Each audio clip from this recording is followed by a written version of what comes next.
Medicine isn't enough. Can you expand on that? When you talk about diabetes and type 2 diabetes, the general idea is it's a progressive condition. It's a medicate you.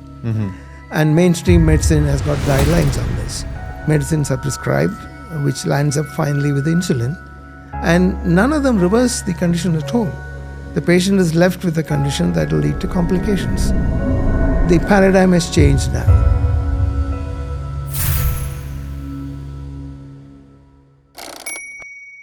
Hello and welcome to the Diabetes Reset series. I'm really excited about the conversation today because we're talking about something that's impacting lots of families, especially those in the South Asian community. I'm joined today by Dr. Sunil Menon. He's a respiratory physician who's focusing on functional medicine, and he's helped reverse diabetes in hundreds of his patients. Dr. Menon, welcome to the show.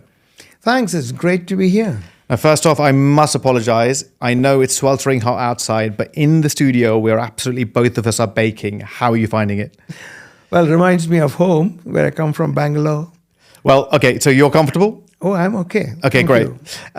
Tell us a little bit about yourself and what your background is. Well, as you mentioned, I'm a respiratory physician with an interest in functional medicine. And I use the principles of functional medicine, lifestyle medicine, and nutrition to manage cases of chronic illnesses. I got interested in this subject about 10 years ago when I underwent training in functional medicine and then went on to do a number of workshops, basically in low-carb diets and ketogenic diets to manage type 2 diabetes. At present, I'm working as the head of the lifestyle clinic in a primary care hospital in South India and use these principles to manage cases. And obviously, we're here today because we're going to talk about your website, diabetesreset.org. Not only that, you've got an app that's going to come out in a few weeks' time. And you've also written a book, which also is due to come out in a few weeks' time. So lots going on. Can you tell us a little bit about what inspired you to do all this?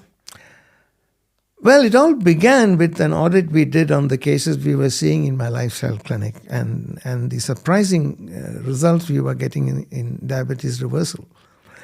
We were using protocols which were basically for South Asians, and they have been constructed for South Asians, unlike most of the research that's done in the Western world and abroad.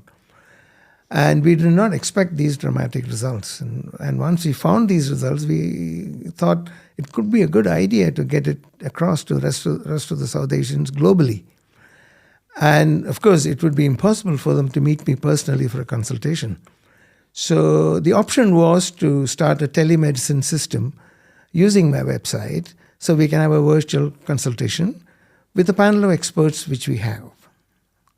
And when we talk about South Asians, they kind of like have a spread of a different diaspora of countries. Can you name some countries that are impacted just so that our viewers can actually know what countries kind of constitute the South Asian community? Well, when you say South Asians, it includes India, Pakistan, Bangladesh, Sri Lanka, and the islands around like Maldives, where majority of the populations have got a genetic phenotype of South Asians. And obviously, you've got those countries, but you've got the diaspora of these countries around the world. As you can see, Indians, this community has spread globally. So they're literally everywhere. Exactly. I mean, my personal experience is that wherever I have been, there have been a community and population of South Asians settled for many years. So you set up this platform. What was the critical need that you thought that it needed such a thing to happen? Again, this was based on an audit which our hospital did on our OPD patients, and we found 50% of them were having undiagnosed diabetes or pre-diabetes, or they had uncontrolled diabetes. And so we started the lifestyle clinic. And statistics from the ICMR India, and in fact, the Masala study in the US on South Asians, basically showed the same kind of problems. So we thought a one-to-one consultation is not enough because it doesn't give enough time to put the protocols in place. So we needed a platform, and the Lifestyle Clinic was a platform where we tried it out. And it includes education of the patient, counseling the patient, and motivating the patient, and then getting him on board to follow the protocols of low-carb diets and exercise, which many people are not motivated to do. And reading some of your material, you're always saying that medicine isn't enough. Can you expand on that? Yeah, I keep saying that for the simple reason when you talk about diabetes and type 2 diabetes, the general idea is it's a progressive condition.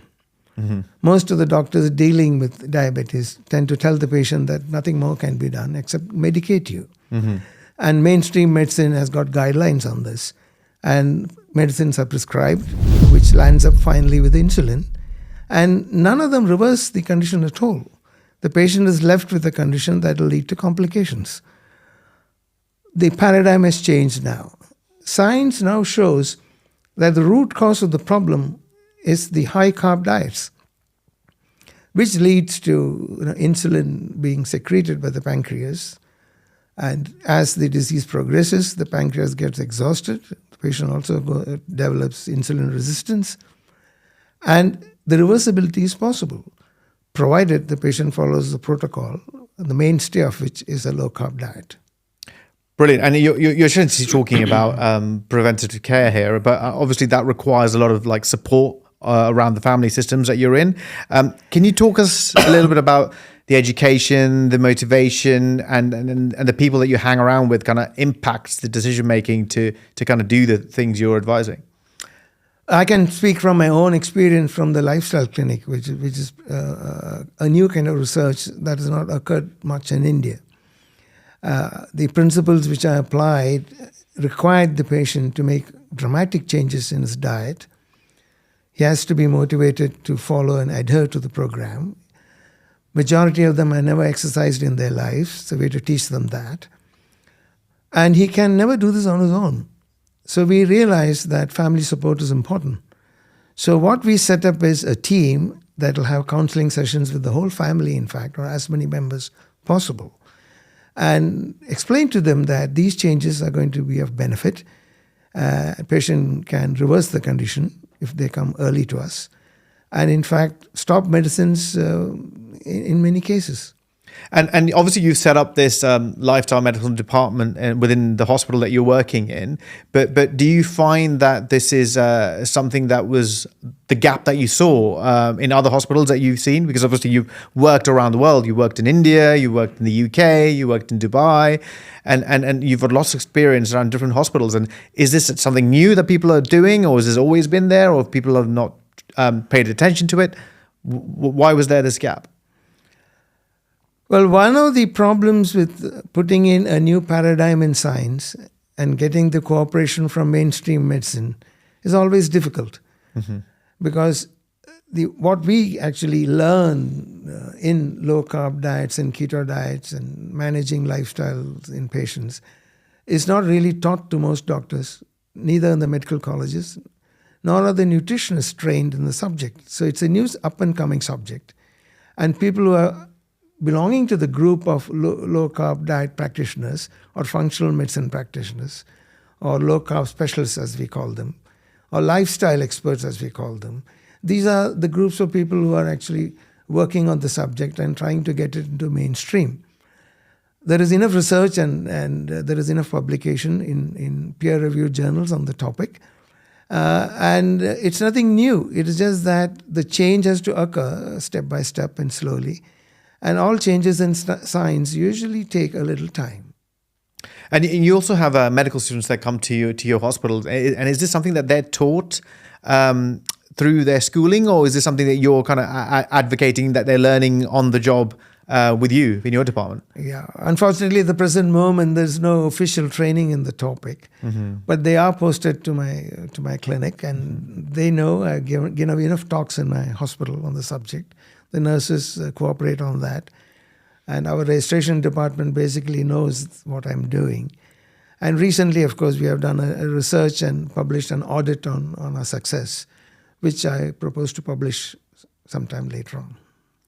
Just to go back onto the actual condition of the people affected, a lot of people are blaming genetics. Is that true, or can you actually change things with diet, lifestyle, exercise? And a lot of people talk about that, but reversing diabetes, doing that, does that seem plausible? Well, actually, people tend to misunderstand the word genes. They think that it's a fixed thing. Once you have a particular gene, you get a particular problem, and that's not true. The gene, of course, interacts with the environment, it interacts with your lifestyle, it interacts with your food, and that's a new subject anyway. And a new subject that comes along with the understanding genes is a subject called epigenetics, which actually indicates your genes can modify itself, it can change. And it will be helpful for you in certain conditions, and it will be harmful for you, depending on the lifestyle you lead and the diet you take. As far as type 2 diabetes is concerned, there's no direct genetic influence. You don't become diabetic because your father was. But the percentage has been worked out. It says that if one parent is diabetic, then you have a 40% chance of becoming a diabetic. If two parents are diabetic, it jumps to 40 to 70%. So the chances of you being diabetic increases dramatically. So we do keep this in mind when we usually take a history of the patient. This family history is important. Then as far as what really makes the problem worse is basically the diet. The root causes the high carb diet with most South Asians are eating in their menus every day. Yeah. They're also sedentary, and generally exercise is not part of their lifestyle. Right. And if you add stress to it, it's a very bad combination. And I also see that you mentioned this word TOFI everywhere on your material. Like, what is it? I know what it. South Asians suffer this TOFI thing. I've heard it in my own example. I've heard the TOFI example. Can you explain a little bit about what that is and how to kind of like get through it, get past it? What is it? Is it bad? Is it good? Well, TOFI stands for, it's an acronym for thin on the outside and fat on the inside. And if you generally look at middle-aged Indians, they got thin arms and their legs are also rather thin, but they have pot bellies.